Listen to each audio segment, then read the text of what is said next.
Hi friends, welcome back to Shobhana vlogs. ఎలా ఉన్నారండి? ఈరోజు మీకు ఈ వీడియోలో నేను గులాబ్ జామ్ చేసి చూపించాలనుకుంటున్నాను. ముందుగా నా వీడియో ఎవరైనా చూస్తున్నట్టయితే కొత్తగా సబ్స్క్రైబ్ చేయండి, సపోర్ట్ చేయండి నా ఛానల్ని. ఓకే, అయితే మనం గులాబ్ జామ్కి చక్కెర పాకం పెట్టాలి కదా, అది ఎలా అనేది ముందుగా నేను మీకు చూపిస్తున్నాను. నేనైతే ఒక పావు గ్లాస్ ఉంటుంది కదండి, దాంతో 2 గ్లాస్ ఆఫ్ షుగర్ తీసుకున్నాను. ఇక్కడ 2 గ్లాసుల షుగర్ తీసుకుంటున్నాను. తర్వాత అదే క్వాంటిటీతోనే వాటర్ కూడా 2 గ్లాసే తీసుకోవాలి. చక్కెర ఎంత తీసుకుంటున్నామో వాటర్ కూడా అంతే తీసుకోవాలండి. ఇక్కడ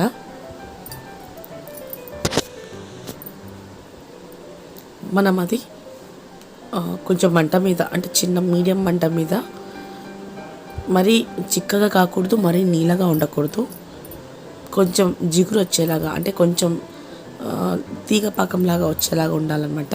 చేతికి అంటుకునేలాగా లైట్గా అలా వచ్చేదాకా మనం దాన్ని బాగా ఉడికించుకోవాలన్నమాట, చక్కెర పాకాన్ని. అంతలోపల మనం గులాబ్ జామ్ మిక్స్ చేద్దామన్నమాట. బాల్స్ తయారు చేసుకుందాం. మనం గులాబ్ జామ్ పిండి అయితే తీసుకొని, మనం చపాతీ పిండి అయితే ఎలా కలుపుతామో అలా దీన్ని కలిపి సిద్ధం చేసుకోవాలన్నమాట. దీంట్లోకి నేను పాలు మిక్స్ చేస్తున్నానండి. కొంతమంది కోవా కూడా వేస్తారంట, బట్ ఇప్పుడు నా దగ్గర లేదు, అందుకే నేను పాలు మాత్రమే వేసి చపాతీ పిండి ఎలా మనం తడుపుతామో అలా దీన్ని కలిపి ముద్ద చేసి పెట్టుకుంటున్నాను. ఇలా చేసి పెట్టుకోవాలన్నమాట. బాగా మెత్తగా అయ్యేలాగా చూసుకోవాలి. మరీ ఎక్కువ పాలు వేసుకోవద్దండి, వేసుకుంటే మరీ జోరైపోతే ఇలా ఉంటలు చేసుకోవడానికి రాదు. అలా చపాతీ పిండిలా చేసిన తర్వాత చిన్న చిన్న బాల్స్ లాగా అయితే మనం చేసి పెట్టుకోవాలి. బాగా ప్రెస్ చేసి అయితే మీరు ఉంటలు అట్లా బాల్స్ చేయండి. ఎందుకంటే లోపల చిన్న చిన్న ఉంటలు ఉన్నా కూడా మనకి ఇబ్బందిగా కాకుండా, అంటే కొన్ని విడిపోతాయి కదా, అలా కాకుండా బాగా ప్రెస్ చేసి బాల్స్ చేయండి, బాగా వస్తుంది. ఇలా బాల్స్ లాగా చేసుకుని రౌండ్గా ఒక 40-42 దాకా అయిపోతాయండి ఇవి.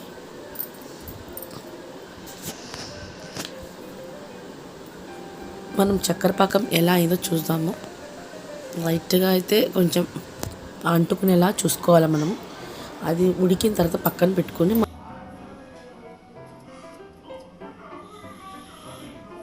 ఇప్పుడు ఒక మీడియం సైజులో కడాయి తీసుకోండి, లేదా చిన్న కడాయి అయినా పర్వాలేదు.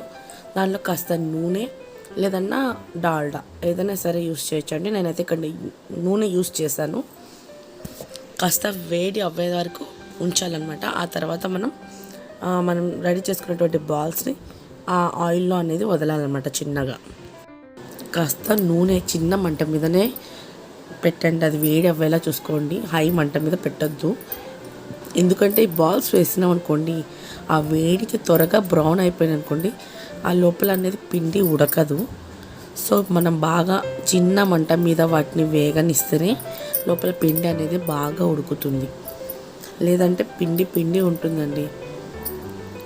కొంచెం ఓపికతో చిన్న మంట మీదనే గులాబ్ జామ్ బాల్స్ని వేగనివ్వాలి. అప్పుడే మనకి గోల్డెన్ బ్రౌన్ కనిపిస్తుంది. నూనె దగ్గర జాగ్రత్తగా చేసుకోండి. పిల్లలు ఉంటే దగ్గర రానివ్వకండి ముందుగానే. కొంచెం పెద్దది తీసుకోండి, నేను ఇక్కడ చిన్నది తీసుకున్నా సరిపోతుందని.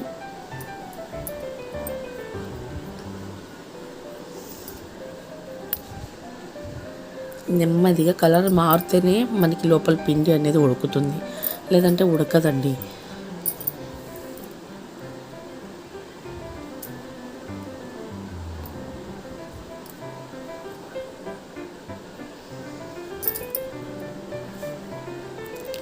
పెద్ద కష్టమేమి కాదు, త్వరగా అయిపోతుంది. ఇది ఒక హాఫ్ అన్ అవర్ లోపల చేసేసుకోవచ్చు, ఈజీగా అయిపోతుంది.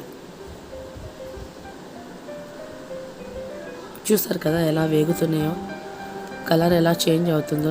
చిన్నగా పెట్టి వేయించాలన్నమాట. ఇలాగా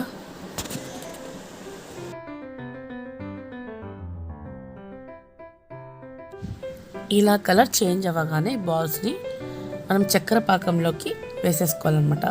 ఈ వేడివేడిగా ఉన్నప్పుడే చక్కెర పాకం కూడా కొంచెం వేడిగా ఉండేలా చూసుకోండి, చల్లారకూడదు చక్కెర పాకం. ఎందుకంటే ఈ వేడి బాల్స్ని దాంట్లోకి వేస్తాం కాబట్టి త్వరగా ఆ చక్కెర పాకం అనేది పడుతుందన్నమాట.